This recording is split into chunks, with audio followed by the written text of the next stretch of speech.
আসসালামু আলাইকুম। আসসালামু আলাইকুম। বসো। ভাতিজা, আজকে কিসের জন্য বৈঠক বসেছে? চাচা, আমার বাপ এমন একটা কাজ করছে, আমি এলাকায় মুখ দেখাতে পারতেছি না। এমন একটা জঘন্য কাজ করছে আমার চাচা। আমি তো সেদিনকে তো বিয়েটা করলাম, আপনারা তো সবাই দাওয়াত খাইয়ে গেলেন। এই তো সেই দিনে আমি তোর বিয়ে দাওয়াত খাইলাম। এই তো এখনো গরুর গোস্ত সেন আছে হাতে। এই তো বিয়ের দাওয়াতটা খাইলাম, হ্যাঁ এখনো তো সেন্ডা আছে। কি বলেন চাচা?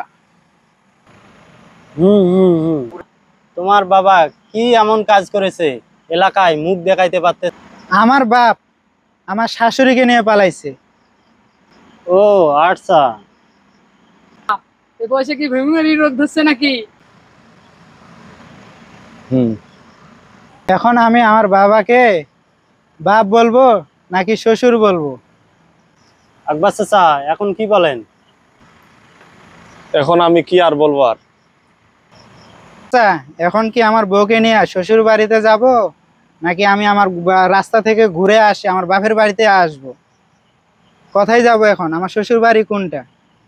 বউকে নিয়ে আমার এবারে আপনি আর খান মাগবরি করে, যারে বাড়ি থেকে মাগবরি করে আসেন আর বাসায় আনে যতটুকু পান খান। আপনি আমাকে কিভাবে খাওয়াবেন? আপনি তো মাগবরি করে খান। তুমি বলতে পারলা কি আকবর চাচা, শেষ পর্যন্ত এই কাম করলেন? বয়স তো বেশি হয়েছে, কিন্তু যৌবন তো আর শেষ হয় নাই। শেষ পর্যন্ত ওর শাশুড়িকে নিয়ে পালাতে হবে?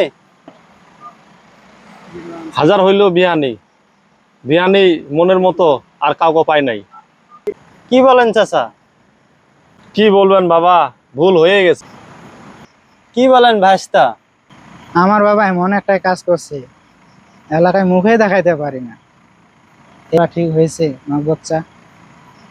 আপনিও বলেন। চাচা, চাচা কি চাচা সুস্থ হয়েছেন চাচা? চাচা আমার লাইফে এরকম বৈঠক কোনোদিন পাইনি, এটাই ফার্স্ট। আমার মাথা ঘুরতেছে, আমি প্রচুর ক্লান্ত। আমার বাড়ি লাগাই দেরি।